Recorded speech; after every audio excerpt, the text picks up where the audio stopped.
This podcast is a member of the Voices of Wrestling Podcasting Network. Visit voicesofwrestling.com to hear the rest of our great podcasts, as well as show reviews, columns, opinions, and updates across the world of wrestling.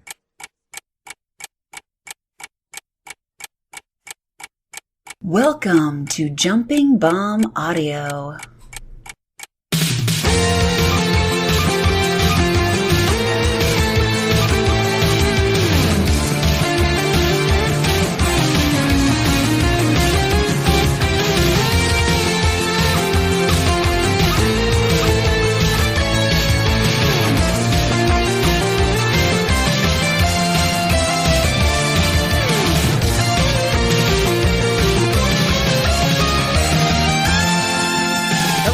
Welcome back to Jumping Bomb Audio, a podcast all about Joshi Pro Wrestling.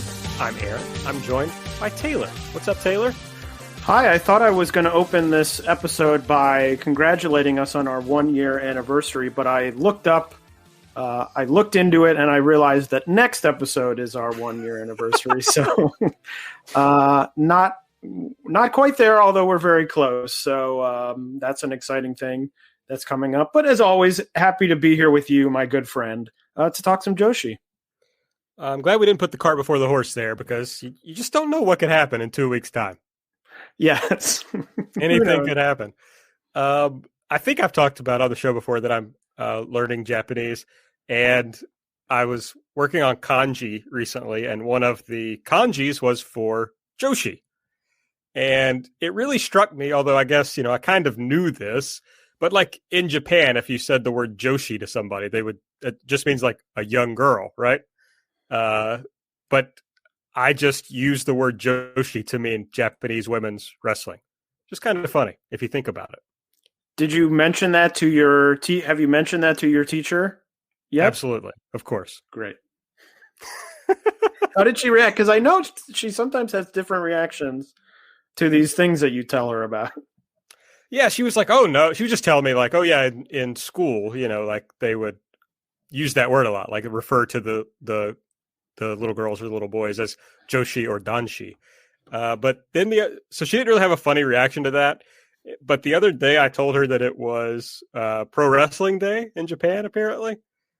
And I'm trying to find the text. But she responded to tell me that she had just watched, I think it was an Akira Hokuto documentary maybe on YouTube. Oh.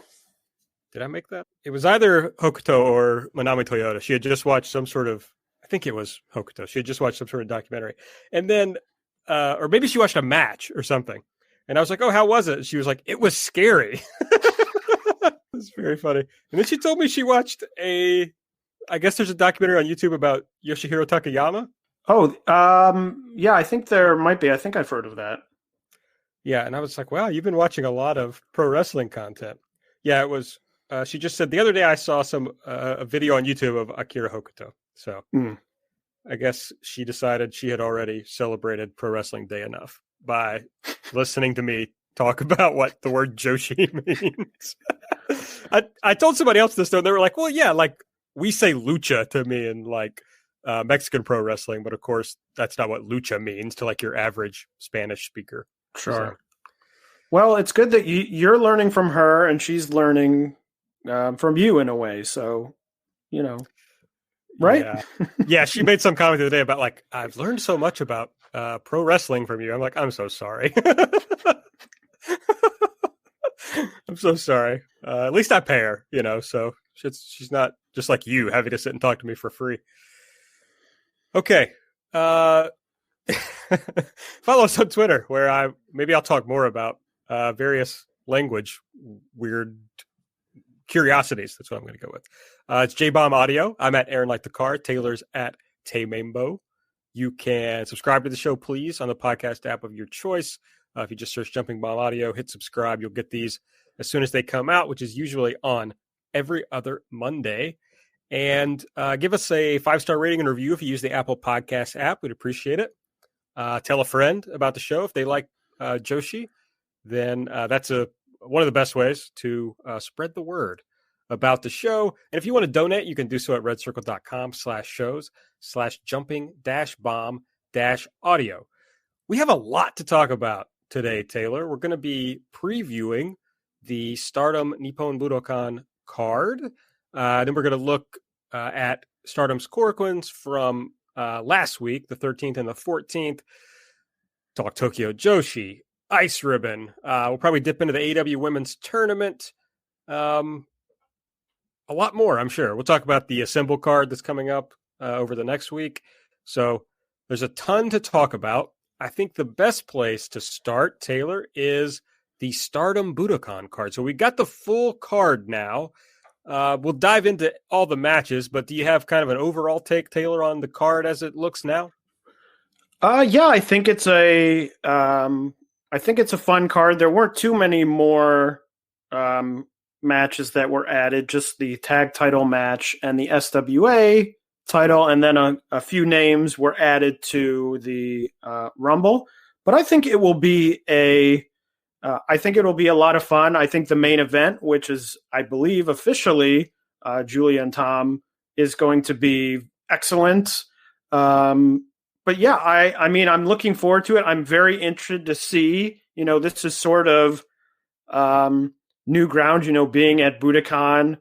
It's obviously they're really promoting it, at least in Japan, with these big signs everywhere. I'm interested to see what the setup looks like in the venue, to see if they really splurge on, a bigger, sort of more grand setup as well. So there's things even outside the matches that I'm sort of interested in.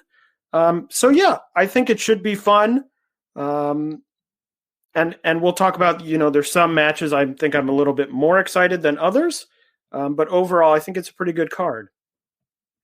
Yeah, I think it's a good card. I think it's a weirdly laid out card in that, the main card on the show is a Rumble and then 5 straight singles matches. That seems a little weird to me. Maybe I would have worked in a tag. I don't know, something just to break up the monotony a little bit of the matches. But all the matches on here are, on the main card at least. No, I think all the matches are interesting, well built, have like fun stories that I want to see how they finish up. So yeah, hard to imagine, other than, as we talked about, having Kairi Hojo on this card. Other than that, hard to imagine a much better card they could have put together with their current roster. Yeah, I agree. Obviously, with Kairi, it would have taken it to the sort of next level, because that would have been a huge draw. But I think with the hand that they were dealt, they've certainly done a good job putting together some strong matches. And I think the most recent reporting that she was intended to be in a singles match kind of confirms your thought that this was probably going to be Utami versus Kairi Hojo on this card. Yes, although they did say that, I believe that was their original intent. And then when they realized that wouldn't happen, they also, I think, threw out there that she could be in the Rumble as a possibility. I think that would have been a slight disappointment, just to sort of have her as one participant in this Rumble. But it just looks like there was no way of any kind that she was getting on the show, unfortunately, which is a bummer, because I know that I personally and a lot of people would have liked to see her. I think it would have been fun to have her back, as she's such a big part of the history of the company, but it's not meant to be. So just got to move on. I mean, do we think she agreed to just be stuck forever so she could go back home? Is this contract going to expire at some point? I never know, because there's so many, and not just with this, Kairi story, but with so many of these WWE contract stories that come out about, American wrestlers, or, in this case, where people are in these contracts and then it's sort of like, oh, they thought that this would XYZ would happen and it doesn't happen. Now, I don't know if it could be the case that they're paying Kairi very well. And so she says, hey, I'd like to work the show. And they say no. And she goes, well, okay, because I'm making a lot of money to do a relatively easy job. And maybe she says, okay, when my contract's up in X time, I don't know what that time is, then I'll do it, because for now it's worth, doing what they say because they're paying me a lot of money. I don't know if that is the case. It's always sort of a confusing thing where I think that WWE sometimes does hide some of these things where it's like, well, you can do that. And then the situation comes up and the thought changes or the permission changes and things like that. But I don't really know where Kairi's head is at in terms of wanting to wrestle, wanting to get out of whatever contract she's in with WWE. I don't know if she has any interest in that. So hard to say without more information. It is indeed. But let's talk about the matches that we know are happening, the people that are going to be on this show. There's going to be what they're calling a prologue show, I believe, what we would normally call a pre-show. It's going to be on YouTube for free on Stardom's YouTube channel. And it's going to kick off with the high-speed title match with Azumi versus Natsupoi. Yeah, this is an interesting match. I think it's been a little bit undercut by the fact that Natsupoi has been losing all over the place, seemingly in the last few weeks. She's lost twice to Saki Kashima. I think she'd lost a third match. Not a great sort of draw in for this match when the challenger is losing. Of course, that may very well mean that she wins this match and takes the title from her, but just feels like it hasn't been, and this is the case with a couple of things on this card. It just feels like a lot of the challengers have not really gotten that boost to say to the audience, hey, this is going to be a big match and this challenger could win, could, get the championship, could beat the champion. I think this is the match that's most guilty of that, because I think Natsupoi has not looked very strong in the booking over the last few weeks, but I think it'll be a good match. Obviously, Azumi has had some very good high-speed matches in this reign, and I'm sure that this will be another one. I'm sure everyone on this card, no matter their position in Budokan, a big show, lots of promotion, are going to be putting their best foot forward, so I'm sure the match will be great. On the other hand, I thought it was notable that Azumi got a pinfall on Sayaida on one of these Korakuen shows.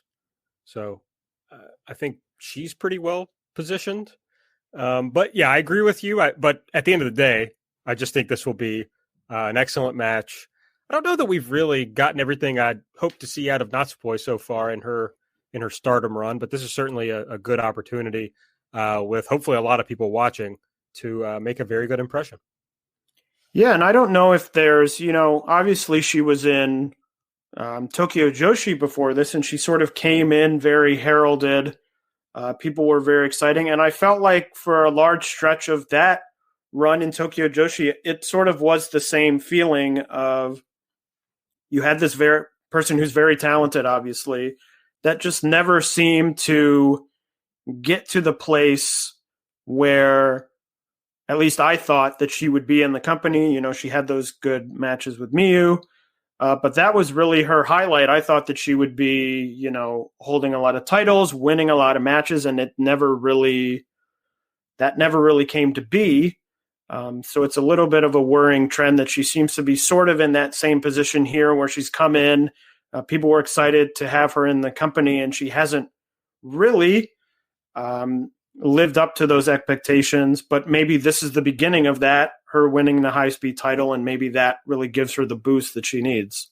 And then after that, there's going to be a tag team title match. The new champions, Himika and Maika, who won the titles on the 214 Korakuen by beating B. Priestley and Konami, are going to face another Oedo Tai team of Natsuko Tora and Saki Kashima. Yeah, this is probably the match that I'm least looking forward to on the show. I mean, that's a tall order because there's a lot of great matches on the show. We've been over sort of my disillusionment with Oedo Tai. That was sort of added to. Himika and Maika won the titles at Korakuen, and Natsuko got in the ring and essentially cut a promo where she said, I'm never embarrassed to lose. Himika, you get embarrassed when you lose, but I'm never embarrassed to lose. And I just found it a extremely bizarre promo, a sort of pro wrestling promo to say, well, when I lose, I'm not embarrassed. I would think that if you lose, you would always want to win a match. She said, well, I'm not embarrassed because I'm here with, Saki, and, you were embarrassed to lose with Natsupoi, so you switched her out with Micah. It was just sort of a strange promo that didn't really do anything to get me all that excited for this match.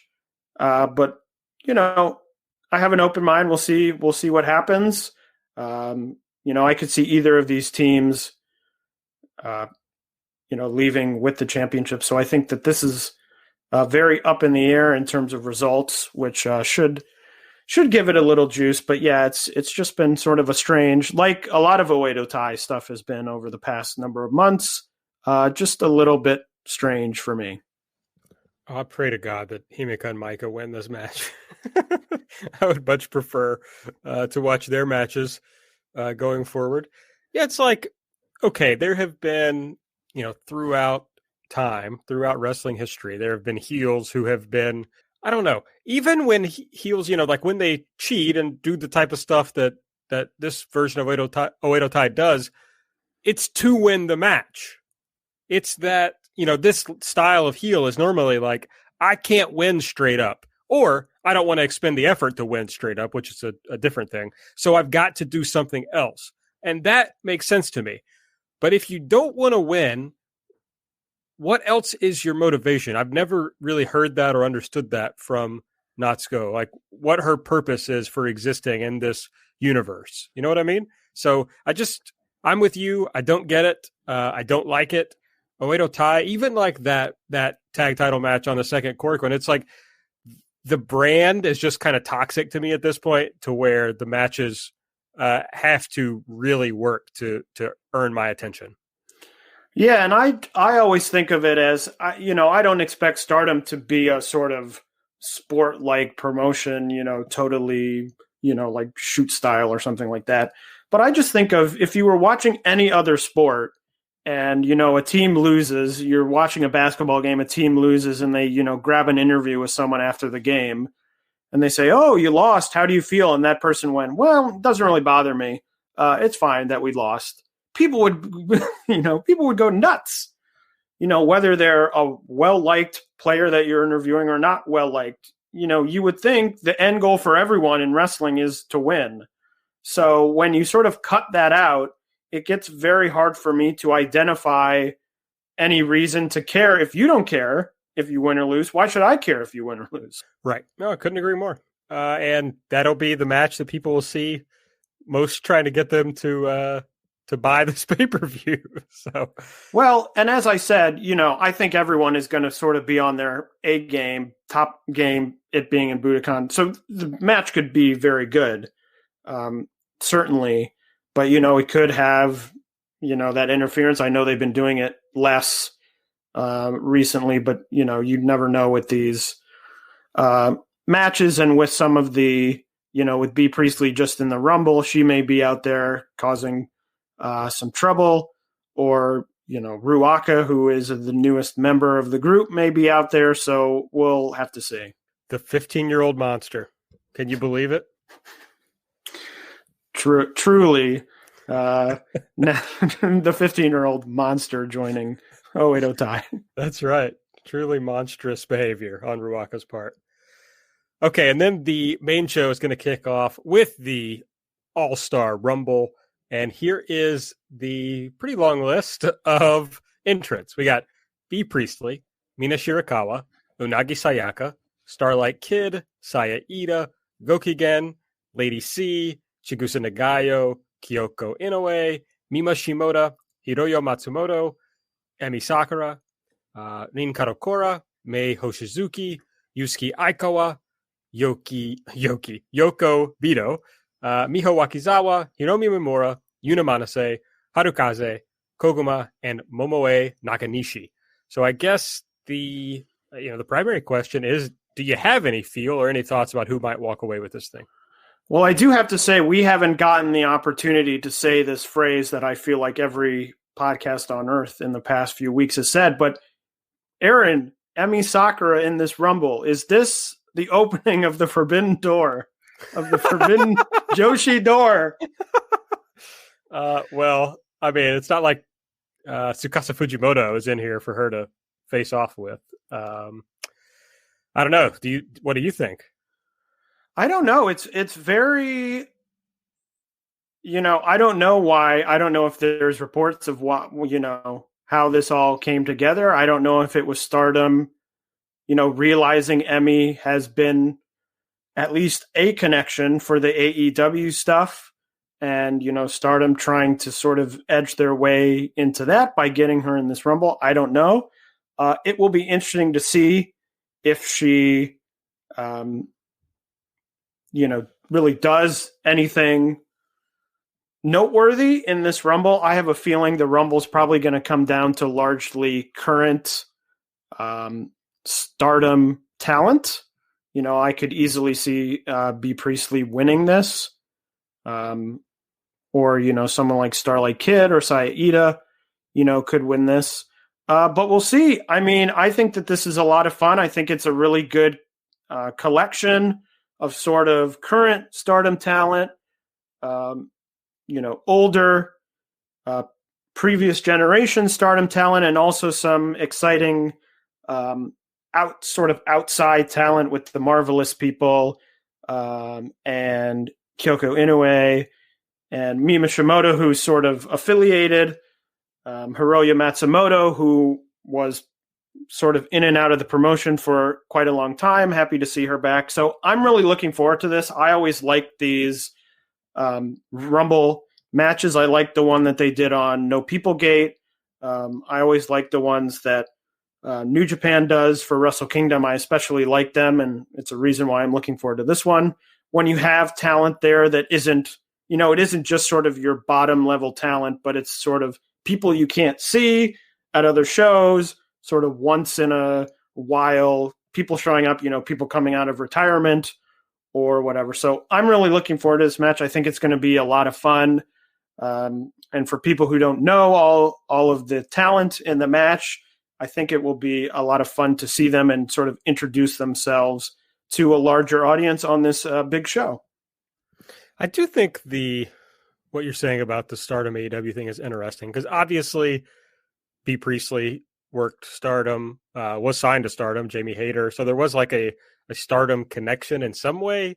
And, Brandy Rhodes had previously worked Stardom, but no Stardom in the AEW Women's Tournament.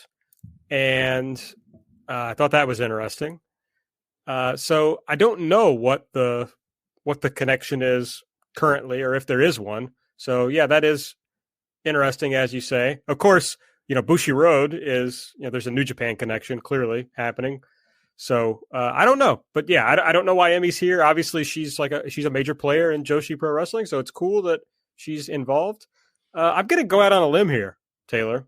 Oh boy, I think Yusuke Aikawa is going to win this thing. I could see that. I could see her winning and maybe coming back for, not permanently, but coming back for 6 months or something to, have sort of someone fun, still celebrating. Obviously, the entire year is, or I would think, would be celebrating this 10-year anniversary of the company. So it would be fun to have her back. She did have that sort of, I don't know if I just want to call it a match, sort of like a test match with Yoshiko that was on the Seedling YouTube a couple months ago. So clearly she seems to be sort of getting more into the ring, not ring shape, but sort of ring worthiness, shaking off the rust, as it were.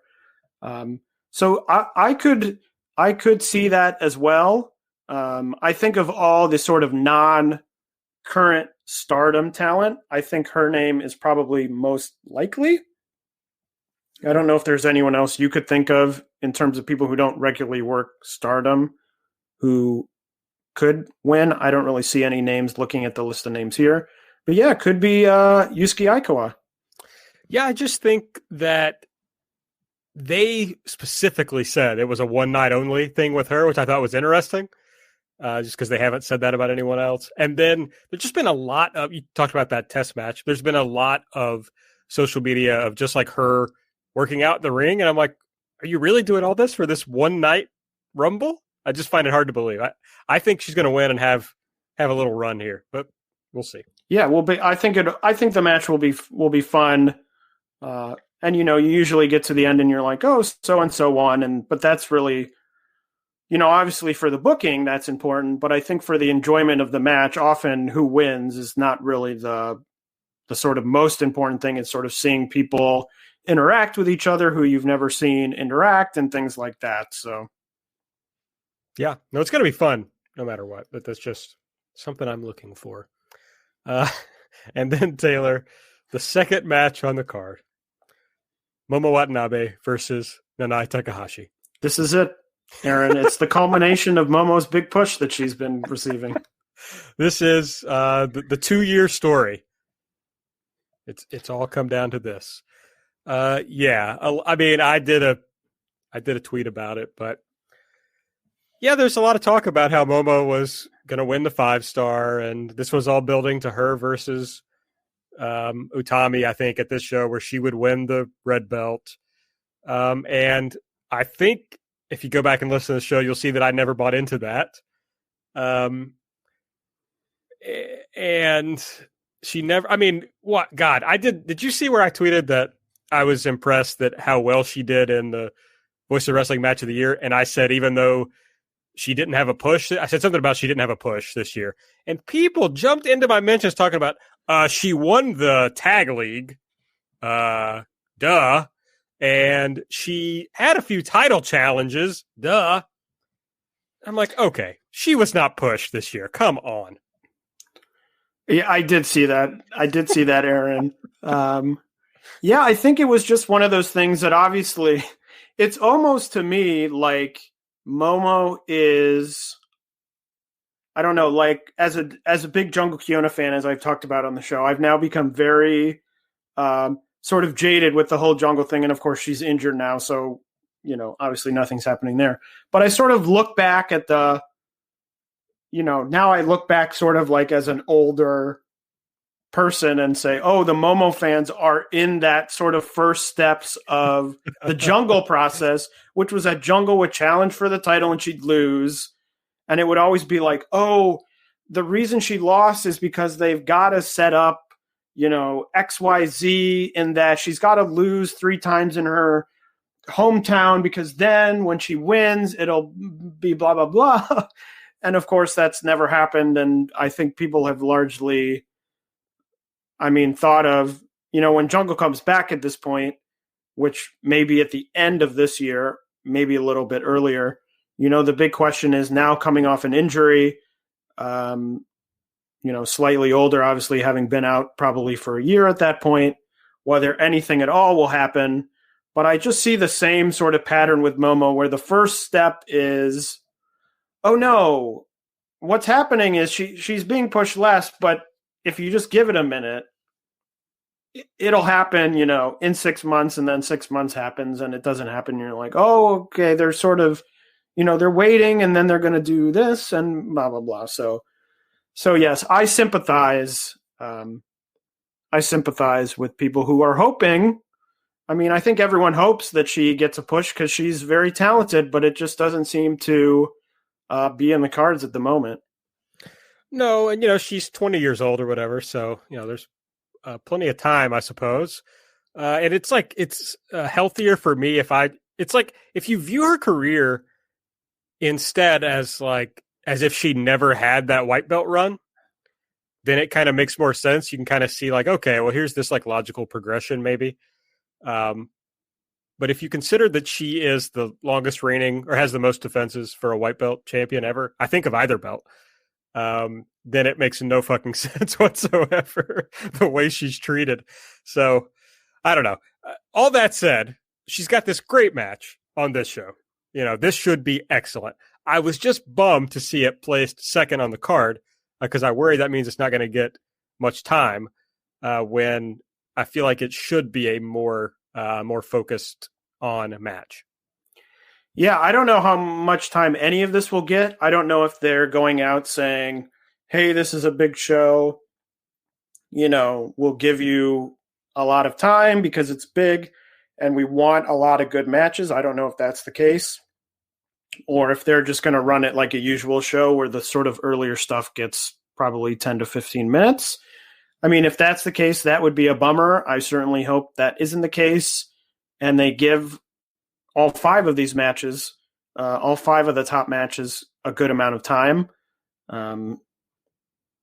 So fingers crossed. I mean, even if it's 10 minutes, it will be good, but certainly I think in 10 minutes, it won't reach the potential that I think it's capable of, which is an obviously incredible match with 2 of the best wrestlers in the entire scene, with, some of the backstory also involved in the match. So I'm still looking forward to it. I, like you, am slightly bummed that it's at this position on the card, but it's sort of a full card from here on up. So tough to position these matches. That's for sure true. And Momo's the least pushed person of anybody, or she's less pushed than anybody above her on the card. So it makes sense. It's just, I was looking forward to it. I'm still looking forward to it. I'm just more guarded in case it's going to be a 10-minute match. Next up, the SWA title. We've got Shuri challenging Konami. This is one of the more recent matches announced. Shuri challenged Konami after beating Azumi on one of the Korakuen shows. And there's a pretty compelling backstory here about when Kana, a.k.a. Asuka, went to WWE. She kind of left, I mean, at least from what I've read, she kind of left Konami in the lurch. Konami was kind of lost, and Shuri was the one who kind of stood up and took care of Konami during that time and kind of helped her get her career back on course, from my understanding of it. So you got this kind of the teacher trying to, the student trying to overcome the teacher. Yeah, it's an interesting story, and I think that it's in a position on the card where you talked about that the top 5 matches are all singles matches. I think you're going to probably have sort of a tough, fight with Momo and Nanai, and Mayu Yoshiko is probably going to be hard hitting as well. So I think that they have an opportunity, and I think they're both very good at this, to do sort of a more grappling submission style match and have it sort of be a change of pace where you are having 5 singles matches, but you're not having the same type of singles matches. Then, you figure Utami Saya might be more of an athletic sort of style. So you do have the opportunity, and I think Shuri Konami have the ability to sort of do a match that's different than a lot of these other matches at the top of the card and still have it be very compelling and very good. So I'm really looking forward to this match. I think it will be very, very good. I always wonder about, the SWA title comes along with all of this stuff that's like, well, if it switches from this person to this person, who is this person going to defend against, which I think sometimes holds these matches back a bit. But I still think it will be a very good match. Oh, yeah, absolutely agree. Yeah, because of the SWA rules, I would assume that Shuri walks away with the title. But I also don't know, I don't sit around trying to figure out which members of the Stardom roster are not fully Japanese, so maybe there's people I don't realize that she could defend against. No idea.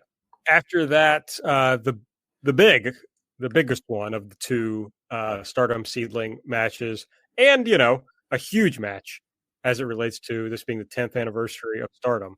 Mayu Iwatani versus Yoshiko, a match I can't imagine many people imagined that they would see in Stardom. And here it is.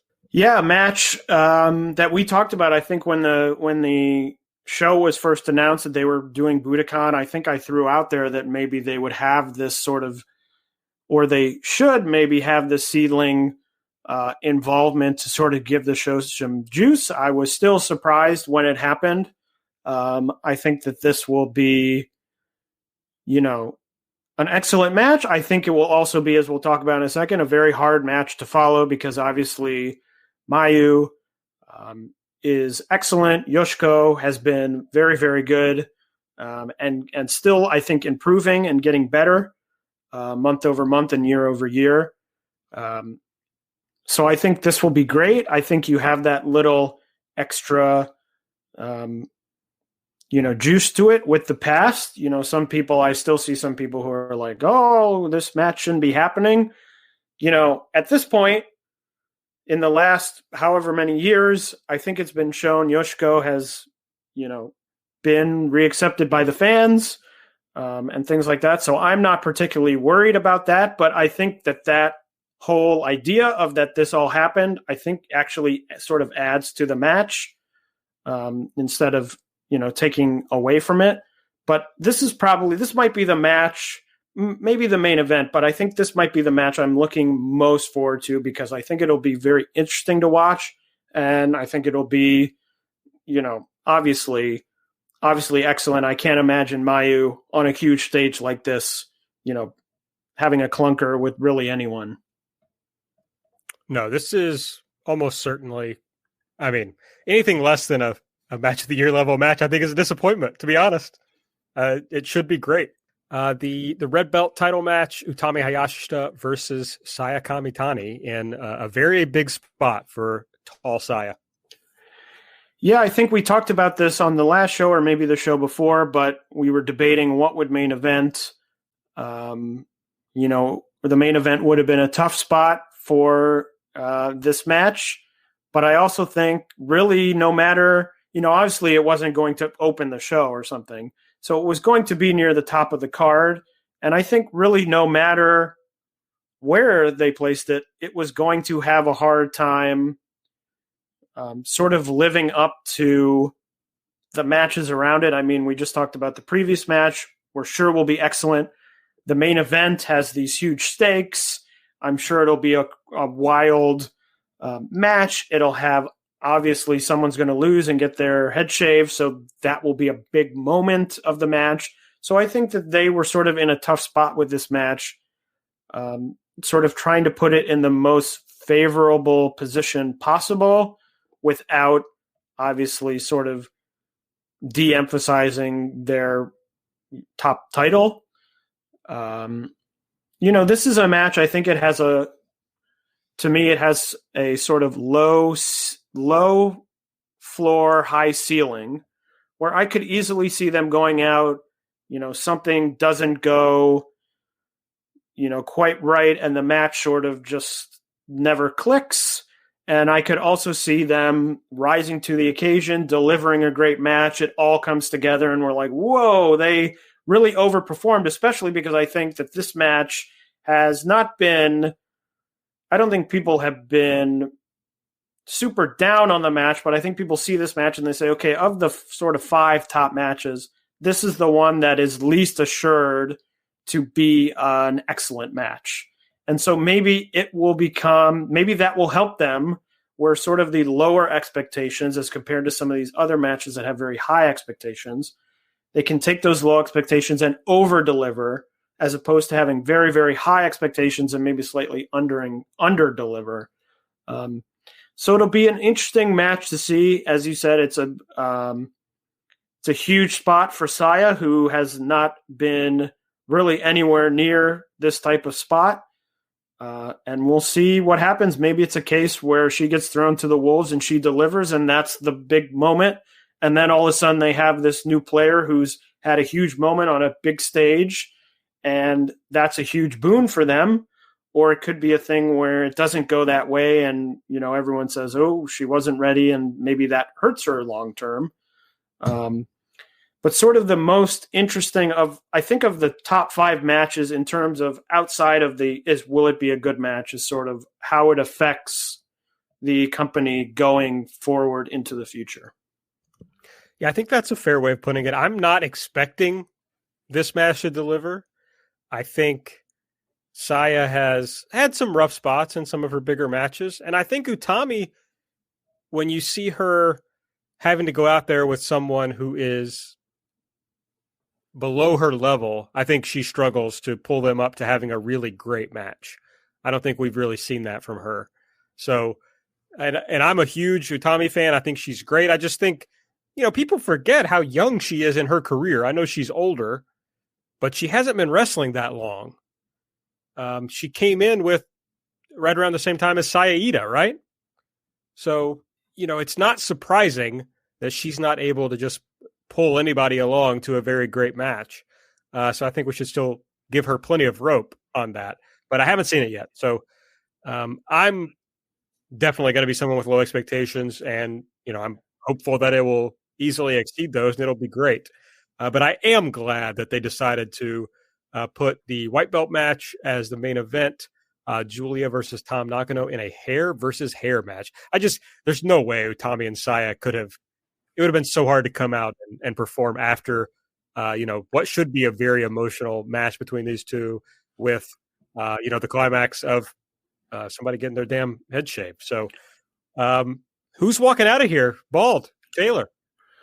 Yeah, it's interesting. And actually, I saw someone they said, everyone should have known the minute that this was declared as a hair versus hair match, that big lucha fan, Rossi Ogawa, would never put this anywhere except for the main event. So, the clear main event, that's with hair versus hair match, the thought is always that the person who loses their hair actually gets maybe slightly more of a sort of bump than the person who even wins the match. I think personally that, Julia has had this successful reign with the title. She's done very well. She's become sort of another star for this company. She did very well in the end of the year awards, all over the place. And so I think Tom is going to win this. I think Julia loses the title, loses her hair. That's sort of her big moment. She'll probably have some time in the next few months in terms of, I've lost my hair, and that will be the story, and rebuilding. And then I think the next step in the Julia path will be leading towards the red belt. I think now you can say she had a good reign with the white belt. She's done very well. It really helped her out. Now this is a way to get the title off of her in a way that still, I think, helps her to put her in this big situation, to have a big match. I think this match is going to be wild. I think they're going to pull out all the stops. I have no doubt. I've enjoyed, as people, some people have said, we don't like this hair versus hair stipulation, that Julia has come out and essentially said, well, I don't really care that you don't like it. And so I think that they are not going to hold anything back. But I think Tom wins. It gets her the big win that hopefully gives her sort of one of the last boosts that she needs to get up the card, and it frees Julia to move on to sort of phase 3 at this point of her Stardom rise up the company. Wow, I think that has to be the unpopular take here. I think you're going against consensus.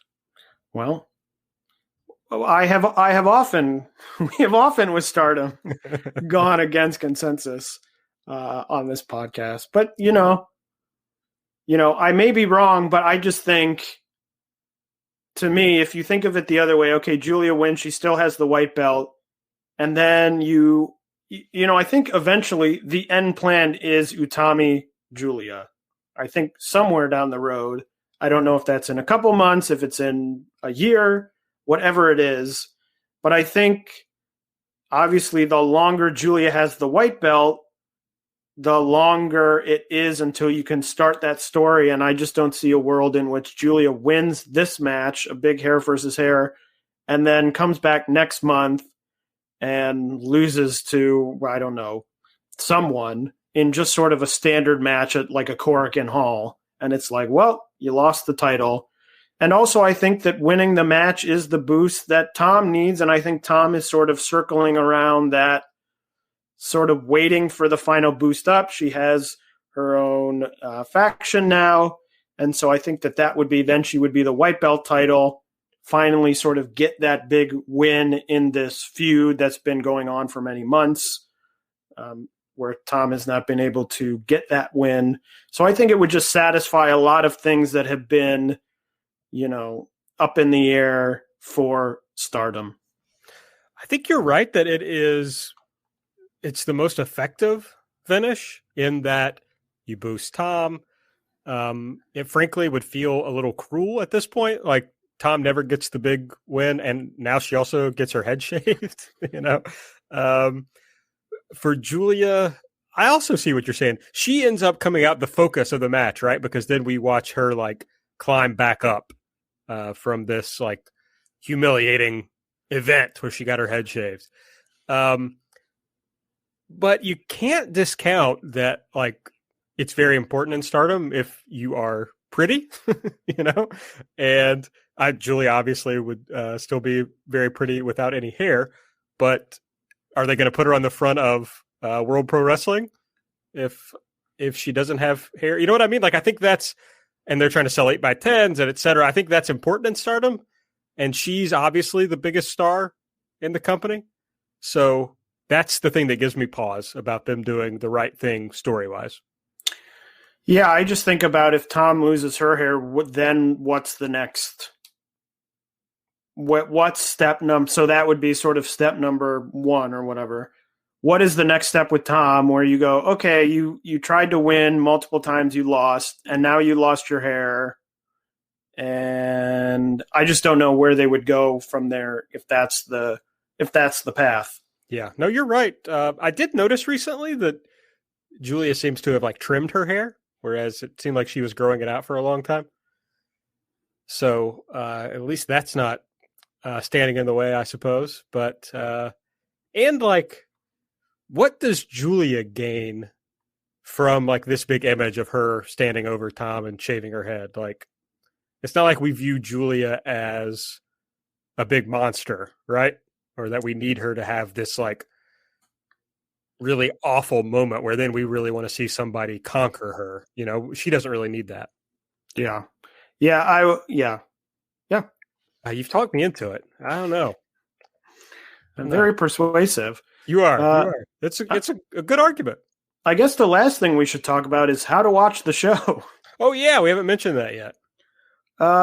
So frankly, it's still not entirely clear how to watch the show. I did do I had a tweet, I think last week, about that Stardom is the only major Joshi promotion to not have live streamed a single of their 2021 events. Mere minutes after I tweeted that, it was announced that this show would stream or air live on Samurai as it was happening. Samurai, the Japanese TV channel. If you want to go that route, there are providers where you can purchase Japanese TV accounts to watch those. Those are around. Then they had this press conference about the show where they announced that the show would be on pay-per-view. It originally appeared that it would be available internationally as well. Then there was some confusion. It appears that it will be available internationally, although that hasn't been indicated by the English Stardom account, I don't think, anywhere. It would be a Japanese broadcast. They have Milano Collection AT. Hokuto is also in the commentary booth for that one. So it's still not entirely clear what that is. It may end up being that the cheaper option in terms of payment is to get one of those Japanese TV accounts. So I'm glad that there are ways to see it. Not entirely impressed that there's really been no push on the English side to give people this information, to offer them ways to watch this in the way that I'm thinking of, the way that, when Tokyo Joshi has a Korakuen, they are tweeting every hour, seemingly, hey, you want to see the show? It's available here. You can watch it. Here's the card, blah, blah, blah. And it just doesn't seem like that is sort of stuff is coming from the Stardom side. But at least I'm happy to know that there are ways to watch it. We won't have to wait for the uploads like we did for these Korakuen shows that just happened, which took about 3 or 4 days to be uploaded complete, which was quite a long wait. Indeed. Just to close out, the Budokan show, of course, is on March 3rd, and we will talk about it. We'll review it on the next episode. On these Korakuen shows, I think we've talked about the big results from the shows. I'm not sure at this point that it's worth going match by match through these. Is there anything that you particularly wanted to talk about for these shows? There is something I particularly wanted to talk about, which is a match on the first day on the 13th, February 13th. B. Priestley versus Saya Kamatani. I know where this is going. To a time limit draw. Now, let's just talk about first of all, this match specifically. What is the point? You have Saya Kamatani. Her whole story seems to be, she talked about this at the press conference. I'm being underestimated. I'm, not being thought that I could win. Utami's, not thinking of me as a contender for her title, a serious contender. Don't you think you would have Saya Kamatani come out here and beat B. Priestley and say, look, this is a former champion, and I beat her. And then the next night, they did it correctly where they had Saya Kamatani pin Utami. And then she said, look, I pinned you, and I can do it again. But what is the point of having a time limit draw?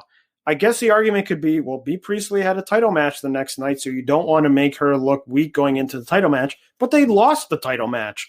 That could be part of the story. Oh, I lost to Saya. That threw me off my game, and then we lost, the tag titles, and maybe she comes back. She is, I think, one of the stronger contenders for the Rumble. Maybe she wins the Rumble, and she says, I'm back on track or something. And it's part of the larger point of these time limit draws, which we've talked about before. I did look it up. There have been 16 Stardom shows in 2021, and there have been 8 time limit draws across 16 shows. And I just looked up for comparison, another Bushiroad company, New Japan. New Japan had 144 events last year and had 3 time limit draws. So think about, and the thing that bugs me, it's like you can use a time limit draw very well. You can use it, for example, in that double title match, the Syuri-Julia title match. You build a big match, they go to a time limit draw, and you say, wow, they're both really fierce competitors. But so much of these time limit draws that they do just feels like they can't pull the trigger on having anyone lose. And so they just have them go out there and say, well, just go to a time limit draw. The time limit draws in this scenario, like the Saya B match, they don't help either person. The match just ends and you go, well, that was 15 minutes and neither of them could win. So, okay, moving on. And then you just sort of move on to the next match. They're not being used for anything. They're just being used as a way to sort of kick the can down the road to say, well, we don't want anyone in this match to lose. So we'll just have them go to a time limit draw and we'll figure it out later. It just seems like we talk so much about, Aaron's mentioned, I've mentioned this sort of mid-card grouping of people who all seem sort of stuck in this web of, slightly going up, slightly going down. You get a title match, you move slightly up and then you move slightly down, but you're all sort of in the middle. And, I've talked with some people who don't agree with that point and have said, well, what do you expect them to do? And I think one of the things that's hurting them is that these matches, these time limit draw matches, are essentially nothing. The match ends and you go, well, no one's been helped by that match. Wouldn't it be great? Saya Kamatani comes out, beats B. Priestley, says, I knew I could do this. You're underestimating me. I beat her, comes in the next night, beats Utami, and then all of a sudden she's got all this momentum going towards Budokan, a big show and a match that, as we talked about, people have been more down on than the other matches because Saya is so new. Tommy's still fairly relatively new. You got to give people these wins to help them out. And it just drives me nuts that this company so sort of depends on time limit draws to avoid having to sort of make a definitive decision on some of these people on the roster. And it's just sort of wild to me. And it's another thing where on the show last night, they had a show on the 21st. There were 2 time limit draws on one show.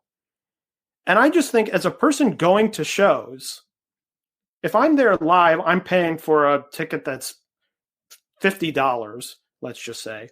I want to see people win. I don't want to go to a show that's 6 matches and see 2 time limit draws. And I just think after a while, you may develop a system where people look at a match that's upcoming and you say, wow, that looks like a really good match. And then the first thought in your mind is, oh, it's a really good match, but actually they'll probably go to a time limit draw because that's what they always do with these sort of exciting matches. Then you create a system where people look at good matches that you've built and don't go to the show, don't watch the show, because they think that you will just go to a time limit draw and it won't matter. I just think it's so counterintuitive to building stronger wrestlers, even though you think, well, in matches with decisions, one team has to lose. Most wrestlers can handle losing some matches. Even the top wrestlers in the world lose some matches sometimes, and that's what happens. You're not talking about a roster full of people who can never lose or people will go, oh, these people are jokes. That's not the case. And so I just hope that Stardom can start to sort of build cards, build programs, build title matches without leaning on this idea of everyone is equal and no one can lose to anyone and no one can beat anyone. You're totally right. I mean, I can't remember which match it was now, but there was some big match not too long ago where I was excited for it. And then I remember just DMing you. I'd be like, oh, this is going to a draw, isn't it? You're like, oh, yeah, actually, it probably is. And then it's like, oh, now I don't care to watch this match at all. And then I think it did go to a draw. It did. I mean, it might have been that Shuri Julia match. I can't remember.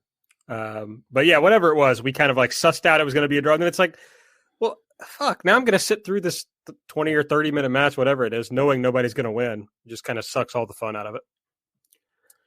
Yeah, so that's my go on draws.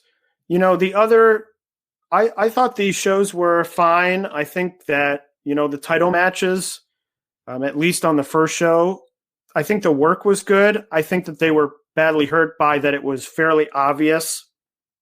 The result, I don't think there was really any doubt that Shuri and Julia would lose. So I think that sort of hurt those matches. So I think overall they were good, but I don't know that there's anything I would recommend going out of your way to see, except maybe the title change on the second night, because obviously that's a title change and it has some sort of story implications. Yeah, also the Mayu versus Unagi match was very funny. So if you just want to laugh, Mayu just like, I mean, before the match in her promo is like, I don't really care about this, so I want it to be over quickly. And then that's exactly how she wrestled it. She just did not care. I don't know where this goes, because basically Mayu was like, this person isn't serious, and then beat her very easily, which seems like not how you want to build somebody up. But it was funny. Yeah, and I liked the Marvelous inclusion. I think my favorite match of either night was the Azumi Mei Hoshizuki tag. That was a team both Aaron and I were looking forward to, and I think that they did really well. I think it was a fast-paced, fun match. But yeah, so overall, good shows. I think I wish they were a little bit hotter, considering they were sort of the last big moment before these Budokan shows, but certainly not bad shows. Okay, let's move on to Tokyo Joshi Pro's Korakuen show from February 11th. I don't think we should probably go match by match on this one either, but do you have any big takeaways from the card? Yeah, my big takeaway was I thought that this was a really strong show. I don't think it had quite the heights of, Wrestle Princess with that great match, or the 1-4 show. I don't think there was any match that sort of met the top matches of that, but I thought almost the entire show was very good. I had multiple matches sort of in that, 3 3/4, 4-star range, really up the entire card. starting from, the third match, the Magical Sugar Rabbits against Arisa Endo and Suzume, which I thought was really good. I thought it was a really fun match. I thought that the title matches were all fun. I liked the Yuki Mirai Mayumi match. I was interested to see multiple matches on this show that had some limb selling and things like that, which was fun to see. So overall, I think a really strong card and really a good show of, obviously they've had a number of wrestlers near the top of the card that have always been very talented, the Yukas and the Shoko Nakajimas and people like that. But I think that this card was a really good showcase of how strong their really entire roster has gotten, that they really can put on a number of matches in a show that are all going to be very strong, even ones near the beginning of the card that don't have big stakes or big, long storylines and things like that. So really a good showcase for Tokyo Joshi, and another show, sort of another feather in their cap for what's been a very strong 2021 and really a very strong number of months from the end of 20 into 2021. Yeah, I know, like even we talked about when they were letting some of these people go or whatever was happening, or people were going to Stardom instead. It's like, oh, they're kind of letting some of the people in the middle of this company leave, which it's not as deep of a company. And then now you look at it and it has made them, I think, kind of push some more people like Kamiyu getting a little bit of a push here. Mirai Mayumi kind of coming up for sure. And then it's like, wait, this is maybe like pure in-ring wrestling wise. I don't know, maybe the deepest Tokyo Joshi Pro has been. Like this card, as you said, and you got your first two matches, which are like fun undercard matches. And then once you get to that third match, you have a card that's built well enough that Mizuki, excuse me, and Yuka Sakazaki can be in the third match, and there's still like a great card left to happen the rest of the show. Like, I think Tokyo Joshi has, frankly, for me, surpassed Stardom on like the shows that I look forward to most, because these cards just feel deeper, more consequential, more interesting, even if like your baseline wrestling maybe is still stronger in Stardom. These shows have just started to be not just fun. It was always fun. Like you turn on a Tokyo Joshi show and it's like, oh, great. I know I'm not going to waste my time spending 2.5 hours on this or whatever. But now it's like fun. And also you're going to see some very good matches. Yeah, I totally agree. I mean, I think up to this point, and obviously Stardom has the big show coming up.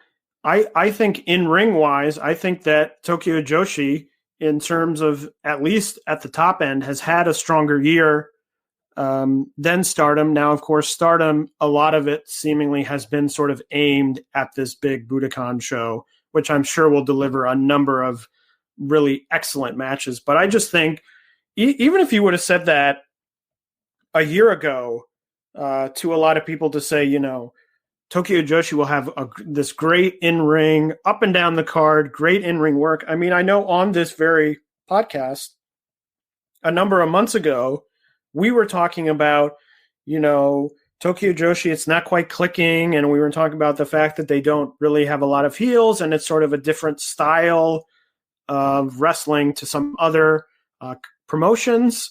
But I think that, they sort of lost some people. And sometimes when that happens, you're sort of forced into getting creative, using people you might not have used in other situations if those people were still there. Sort of you get backed in the corner, and when you get backed in the corner, your sort of best stuff comes out. And I think that's what's happened with Tokyo Joshi. I mean, I think that they also have, Arisa Endo, I think has been really great. I think she looked really great in this match on this show. I think is at a higher level starting out in terms of sort of your first few matches than a lot of other Tokyo Joshi rookies have been. I think she more than held her own in the match. It wasn't just like, oh, there's 3 very talented people and you just have to sort of come in and don't screw up too badly. I think that she more than held up her end of it. And, a lot of people, Mirai Mayumi, I really liked that title match with Yuki. I think she's someone, every time I see her, her offense gets a little bit better. You're seeing the improvements. I think that she's going to continue to get better, and she's going to be really, really good. And I think that Tokyo Joshi DDT sees that she was on that DDT show on the 14th in a fun match there. So that was a great opportunity for her. So I think people, not just us, not just me, are seeing the improvements she's making, and it's getting her more opportunities to shine. It's also noteworthy that this Tokyo Joshi run is happening with Miyu Yamashita not being focused on really whatsoever. She's down here in this fourth match from the bottom with, Maki Ito, who's also improved a lot in ring over the past year or so. And then this new act with Mei Saint-Michel and Saki-sama that I think has also been a big help in strengthening these cards. But, they put together this show that I liked a lot, and I would have been hard-pressed to imagine they could put together a show that I would really love, and that I would particularly really love the title match when it was Rika Tatsumi versus Miyu Watanabe. Two people who I would not have expected to be able to go 18 minutes and have as compelling of a match as they did. I was pretty skeptical that this could be like a normal like Korakuen main event, but to me, they did it. They had the pacing down. They did, the leg work, and Miyu sold the leg. She couldn't be thrown across the ring. If you've listened to me long enough, you know that I really go crazy for somebody not being able to complete a move because they're selling. I just love that. And I don't know. I know you weren't as high on this match, but I really thought it was excellent. Yeah, I thought it was a good match. I was not as high, but I still thought it was a very solid match. And I think the other exciting thing is you look at some of these people who are delivering. You're saying, oh, the shows are very good. They are very good. But you look at a lot of the people who are delivering the good matches, the matches you're enjoying, and they are people who still have a lot of room for improvement, which is exciting. I mean, you're talking about Miyu Watanabe is probably still going to continue to get better. Mirai Mayumi, we just talked about. Mei Saint-Michel is probably going to get better. Maki Ito's getting better. So it's not only the case that they're giving good matches, but you look at it and you say, well, they're giving good matches, and this might not even be the finished product yet. Obviously, Arisa Endo is only a few matches into her career. She's probably going to get better. Suzume is getting better. So that, to me, is also exciting, that I'm enjoying these shows, but also saying, we're sort of on the upswing here with a lot of these people, which I think is really fun. And it opens the door to, it's not like you're burning all of your matches. You're like, okay, everyone's sort of where they are, and we're going to burn the matches. And then in 6 months, everyone will be in the same spot, and we might be out of matches to do. They're going to have a lot of opportunities to mix and match these people as they improve and, do different things into different matches, into different tag teams and things like that, that makes the future really exciting for this company. I couldn't agree more. And they've got the tag tournament going on now that we'll talk about later in the show. I kind of think, I hate to do a production meeting on the air, but I kind of think that was a fun way to talk about that show. So maybe we should talk about Ice Ribbon's Korakuen show from February 20th in a similar way. What were your overall big takeaways from this Ice Ribbon show? Well, my first takeaway, having really nothing to do with the in-ring stuff on the show, is that this streamed live on kips.fun, which is a website I had never heard of, but I've learned about many. I feel like over the past year, I've learned about many sort of strange Japanese websites that I've never heard of that have gotten these streaming. But I really have to say, the show streaming, it was very easy to purchase the show. It was very easy to stream the show, and the quality was very good. The Nico Pro account was going out and saying, hey, they're streaming on kips.fun, and the quality is going to be better than Nico, which I was sort of surprised to see the own account sort of saying, go over here because the quality will be better.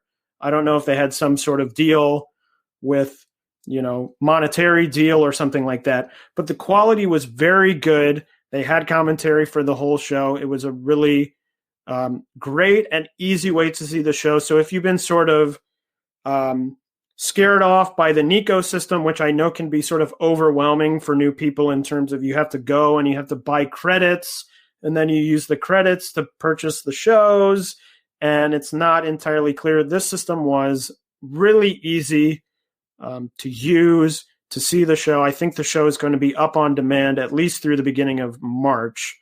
But as to the show itself, I thought it was a strong show. There were a number of matches I really quite enjoyed.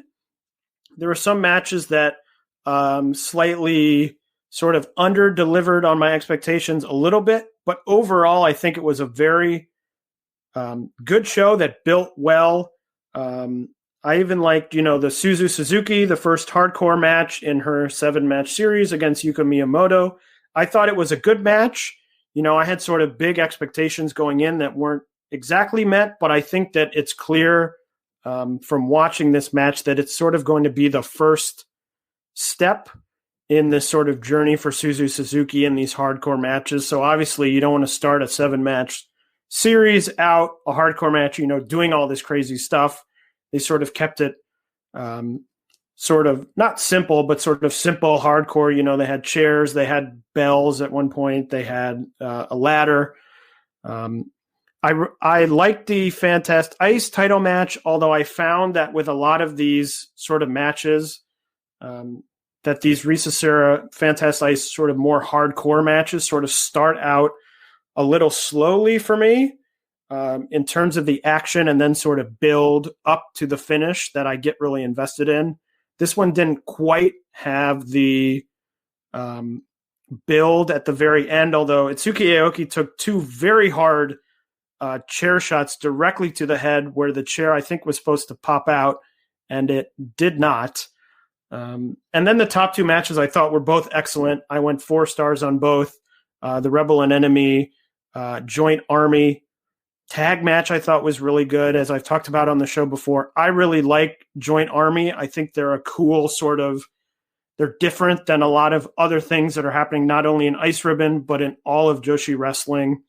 To see them out in their gis, sort of doing a more grappling style, transitioning out of moves, doing pins. And then when the person kicks out, you grab an armbar or something like that.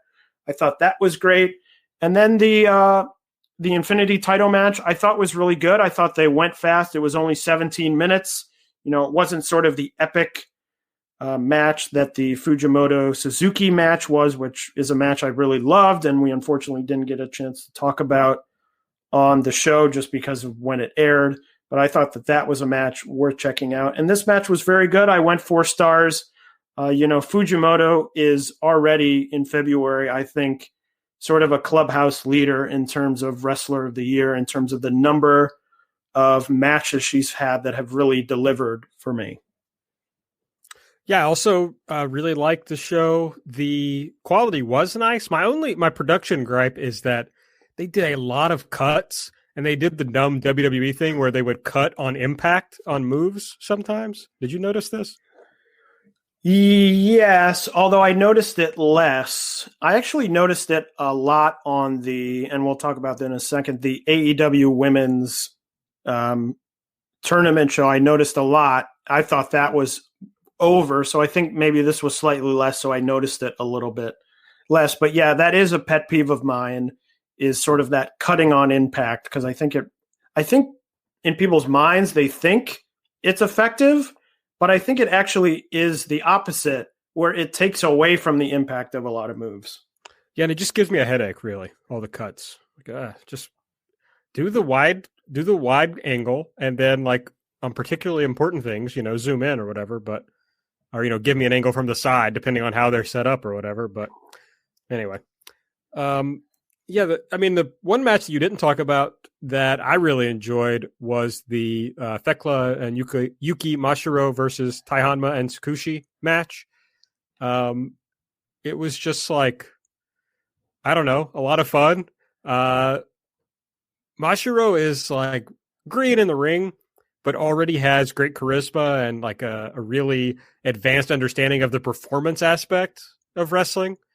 And then they just like had this goofiness about the Tsukushi t-shirts, which was fun. You got Tai Hanma just walking around with a Gucci bag. It's just, there's a lot of fun here. I just enjoyed it quite a bit. And they set up the Thekla versus Tsukushi match for the IWGQ title, which I'm sure we'll mention in the upcoming shows section. The hardcore match, I just think it was tough to do like 2 hardcore matches on a show like this, where a lot of the types of things they were doing were similar. They did some different things, but they were ultimately pretty similar.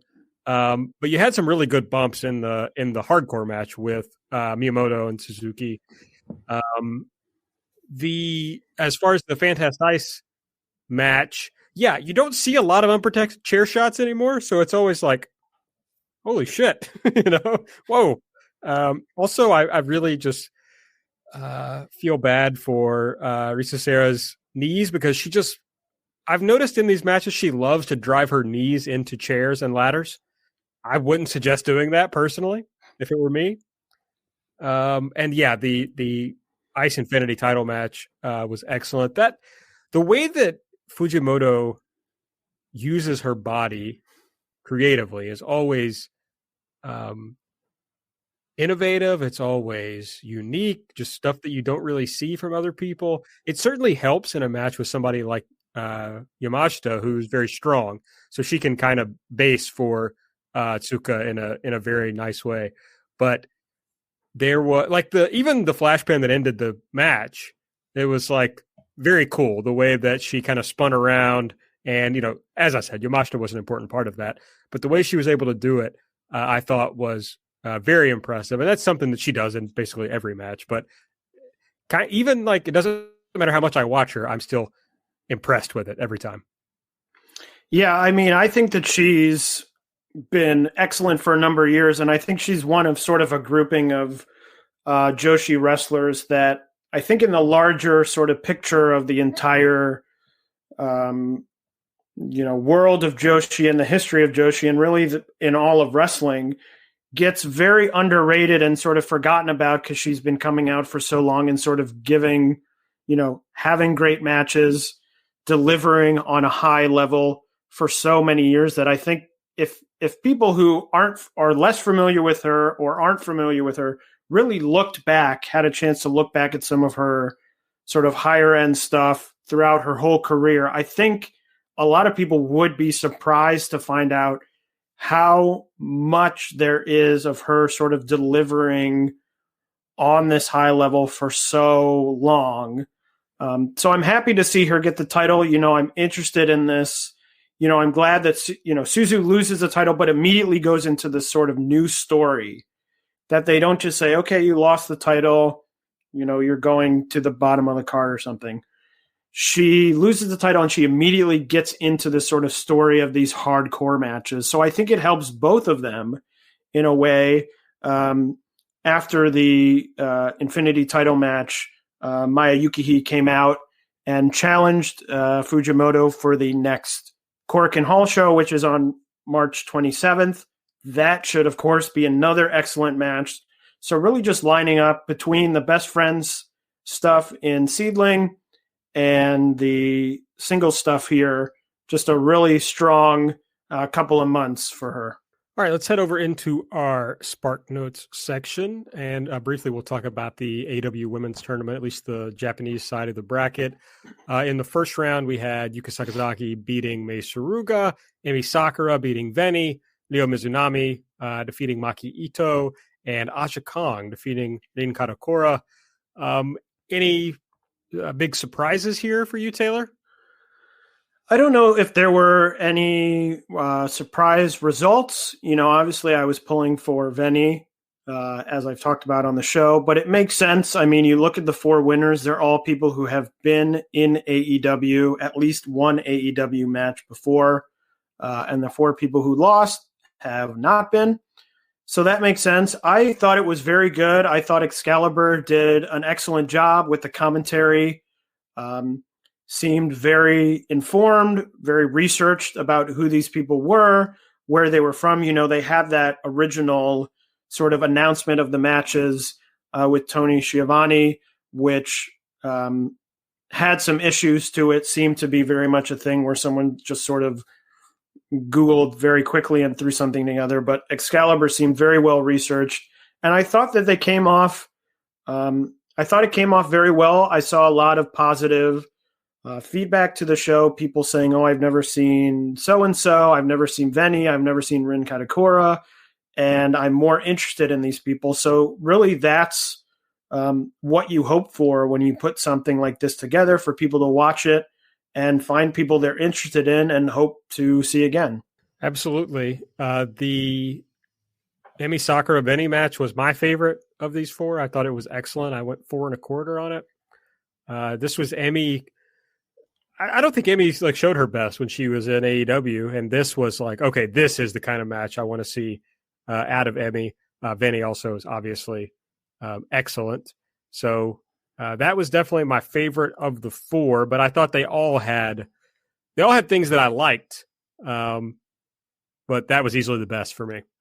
Yeah, and I think on her first AEW run, I think Emi Sakura at times sort of got lost in the Freddie Mercury Queen sort of tribute thing, where it at times sort of dominated her wrestling, which is very good. And I thought that this time she came out and she was more sort of the traditional Emi, straightforward. She did, I think, the clap stomp at one point. But that was really it. It was a much more sort of straightforward Emi Sakura, who I think is one of the best Joshi wrestlers around, and being matched up with Veni, who is also great. That was also my favorite match. I was slightly below you. I went 4 stars, but really a good match. And that's the sort of Emi Sakura I hope to see more of in AEW going forward, because I think that her wrestling is good enough to sort of connect her with the audience and get her over, more than just being like, okay, this is going to be a person who is like a queen impersonator. Man, I so badly wanted to see Yuka versus Veni, though, so it was a heartbreaker for me just on that. But since we're already talking about this, Yuka versus Emi and Mizunami versus Aja Kong. Who you got? What are your thoughts? So I think that the final is going to be Yuka and Ryo. Now, I'm more confident on Ryo Mizunami. I think that of all the people in this tournament, she seems like the person who Aja Kong would probably be like, sure, she can beat me. The most, it would be a good sort of win for Mizunami to say, hi, beat Aja Kong. We have talked about, there's been AEW interest there for a while, even before all the COVID stuff happened, there was talk that she was going to come over to AEW. So obviously she is on their radar. I think Yuka will win because she's been sort of the more pushed commodity in AEW, at least recently, a year ago, whenever they were last over. But I could see Emi winning, but I think that Ryo Mizunami is going to win the side. I think she's going to come out of there. And as we talked about when we first previewed the tournament, I think she will come over and probably stay for a while in the States. She has that capability as a freelancer. And as we talked about, we have the feeling that the person who comes over doesn't just want to come over for a week and then go back, that they would come over for quite a long time. And it feels to me like Ryo Mizunami is the one person who would be capable of doing that. Interesting. I don't know. I've just been assuming that it's going to be Yuka versus Aja Kong and Yuka will win. But yeah, I just don't know if I don't know if Aja Kong would be like, sure, I'll lose to Yuka Sakazaki, just because she has so few. I mean, you look at Aja's record in the last 5 years, she has very few singles losses and even less singles losses in sort of non-title matches. and you look at the people who have beaten her, Sari, Chihiro Hashimoto, you're talking about sort of the big hitters of the more independent Joshi world. And I think she has a connection with Mizunami. They've worked on many, many shows before. And so it just seems more likely to me personally that Aja would say, sure, I'll lose to Mizunami, give Mizunami that big boost of saying, I beat Aja Kong. Instead of having her lose, because then when does she come over? She comes over sort of as a second round out. She comes into AEW. Oh, yeah, she was in the tournament. She lost in the second round. Just, I don't know. Doesn't seem like a big draw to me when she would eventually come over to the AEW roster. That's fair. Well, we'll see what happens. I think these next matches are on Monday night. And so I'll be talking about those over on the Everything Elite Patreon if you're interested. But let's get into what else has been going on over the past couple of weeks in Joshi, Taylor. Yeah, so Stardom, as I mentioned, did have 2 shows on the 20th and 21st. The big moment of that, Ruaka turning on Stars and joining Oedo Tai, which is interesting. And then on those shows as well, Saya Iida defended the Future of Stardom title successfully against Honori Hana from Seedling. I'm looking forward to checking that match out. I haven't seen it. They did upload the 220 show, but there are audio issues with that show. The audio and the picture are out of sync. So I have not watched that show yet. Hopefully they'll be able to fix that, because that match is a match that I was really looking forward to. This seems like so much has been going on, Aaron.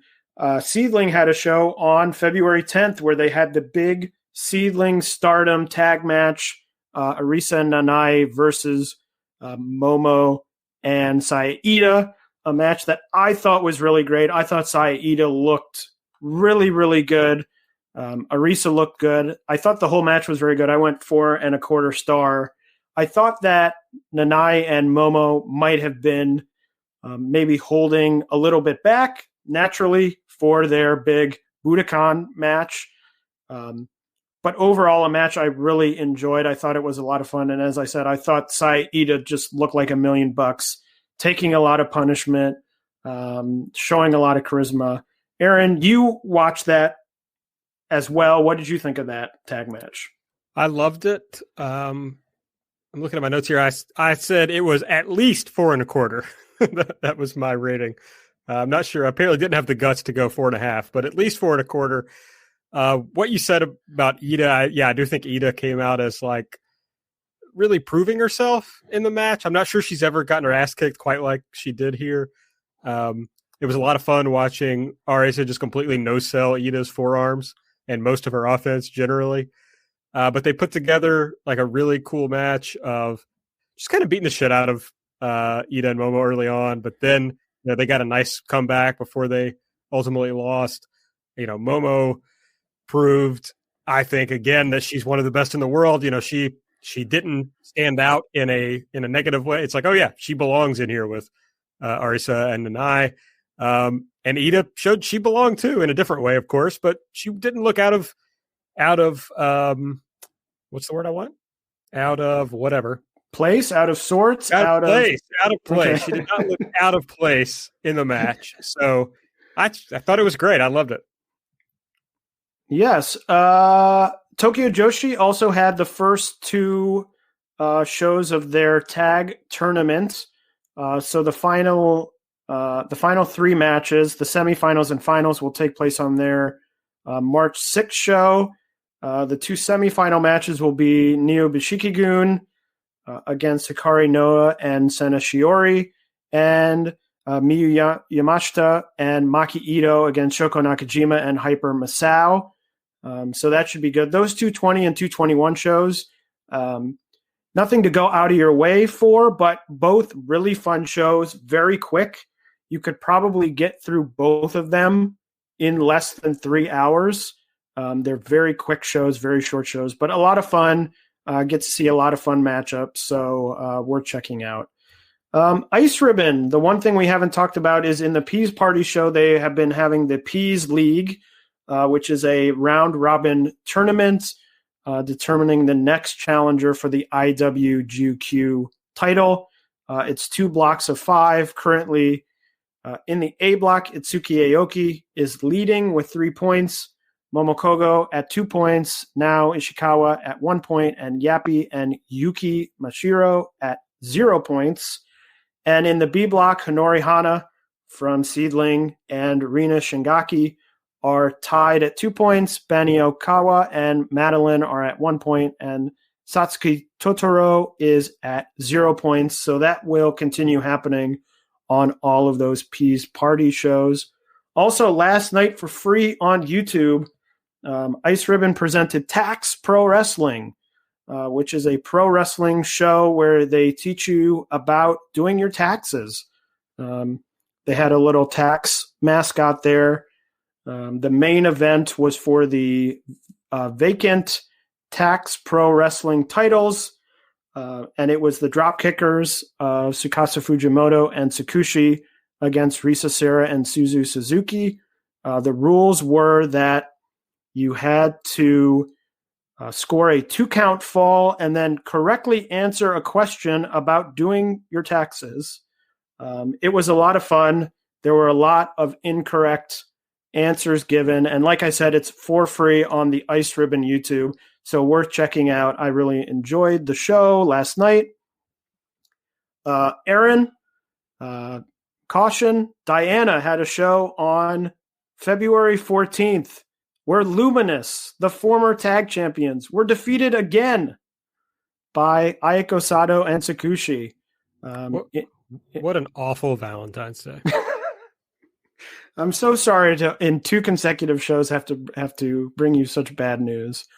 But I also wanted to talk about, they had a 3-way main event, Jaguar Yokota, Kaori Ito, and Andres Miyagi in the main event. It was a sort of very bizarre main event. The end saw Miyagi got knocked down, was laying on the mat for quite a while. Ito went up to do a top rope move. Jaguar Yokota just sort of dragged Miyagi out of the way and pinned her very casually. It was just a very strange match. Andres Miyagi, it's been a strange number of years for her, and it's not entirely clear what's happening. I know she's been in Actress Girls doing some things, but just sort of strange to see her here in what I thought was sort of a confusing main event. Actress Girls came to the conclusion of the tag tournament. Maika Ozaki and Tei Hanma defeated Kakeru Sekiguchi and Miku Aono for the tag titles. So that is the conclusion of that long-running tag tournament. Marvelous continues to make headlines. Hibiki, we're going to talk more about Hibiki, returned on February 12th, returned with her black hair after she had dyed it blonde as she turned heel. And she came out after the main event, which was Chihiro Hashimoto defeating Mio Momono and Meiho Shizuki in a handicap match. She came out with blonde hair, even though she had had dark hair previously on the show, and she cut a promo on a megaphone. So it appears that this is still all part of the storyline of Hibiki sort of turning against Marvelous. So we'll see what comes of this. It's been a bit confusing where people were unsure whether it was real or not real, or they started doing it and then it appeared that it was not going to happen, and now it appears back on. So it'll be interesting to see the next Marvelous show, what happens with that. And then something else to talk about. Choco Pro had a big weekend, a sort of AEW weekend, headlined by their big AEW special, Asuka and Emi Sakura versus the Best Bros, with Hikaru Shida as the guest referee. A show that was very good, got over 1,000 live viewers, which is a great accomplishment, and a match that I thought was excellent, worth going out of your way to see. And Aaron, I know that you also really enjoyed that match. Yeah, it's if not my favorite, one of my top 2 matches of the year for sure. I went 4.5 on it.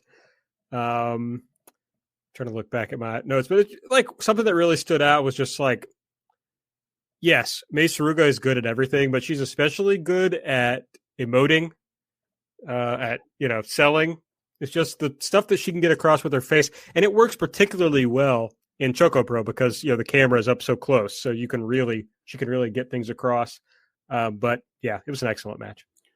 Yeah, very good. And I was happy to see so many viewers because obviously the big draw that they were pushing was Hikaru Shida as the ref, which isn't quite the same as, when Riho came back and wrestled in one of the matches. But I was glad to see so many viewers. And then on the following show, they did Emi Sakura and Mei Suruga against Ryu Mizunami and Yuna Mizumori, which was another very good match. So both of those shows are definitely worth going to YouTube and checking out. Hey, let me ask you this, Taylor. Yes. The Jonkin tournament. Yes. Is it a work?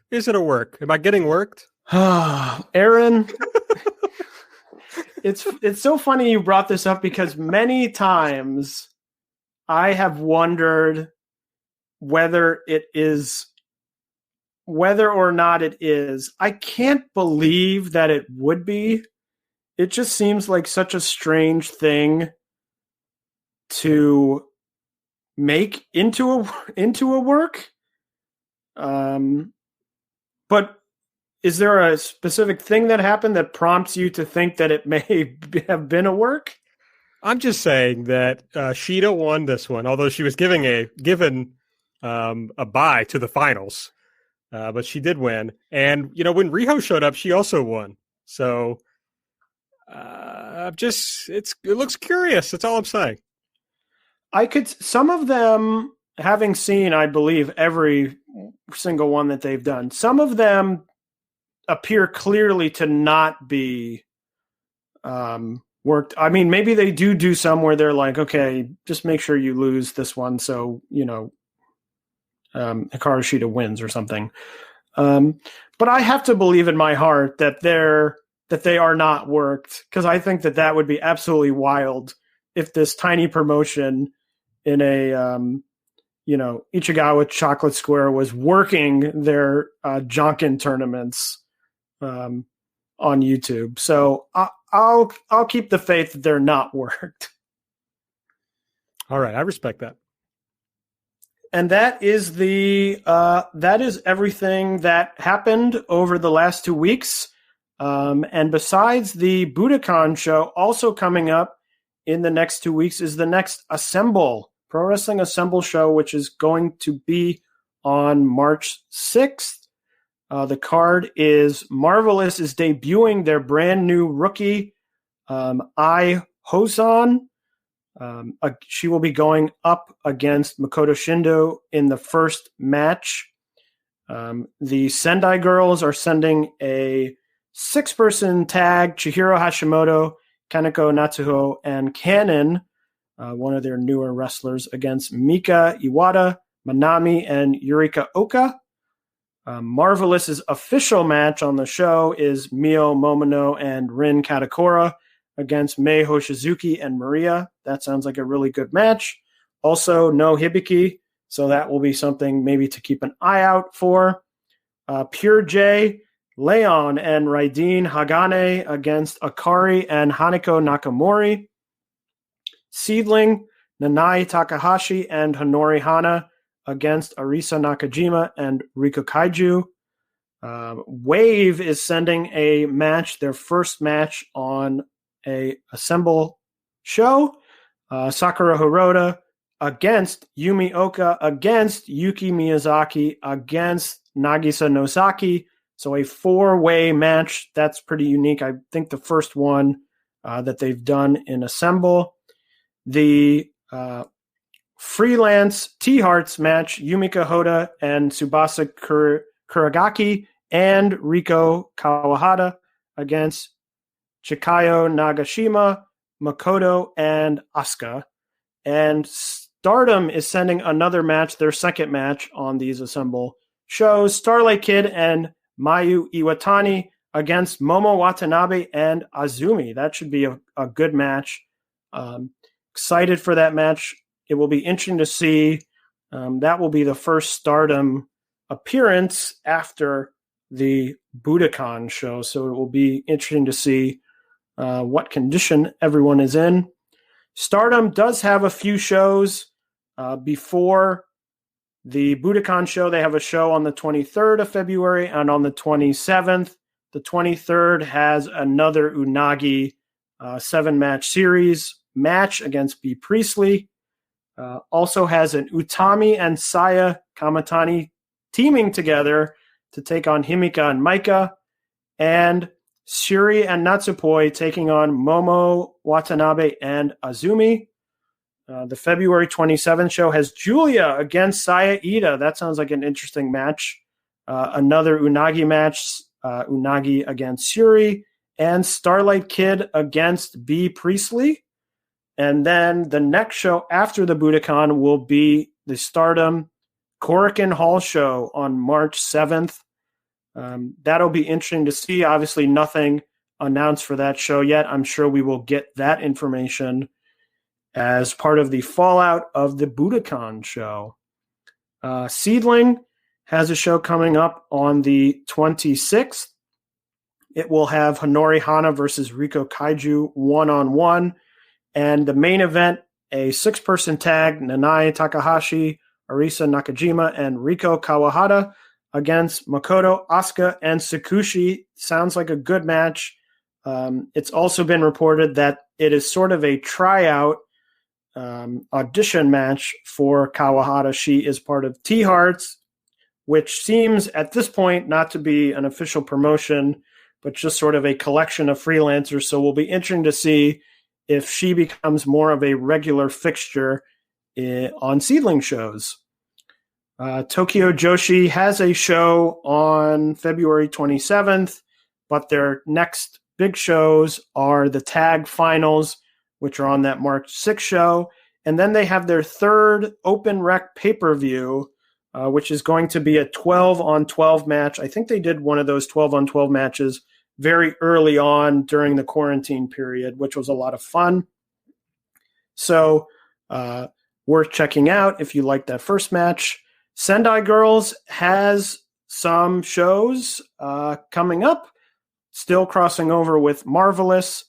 On the 23rd, a junior title match. Meiho Shizuki, who's the current champion, will take on Yurika Oka.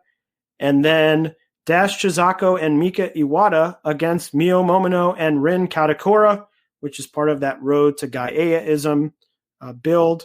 And then on their 28th show, Mika Iwata against Mei Hoshizuki as part of that same program.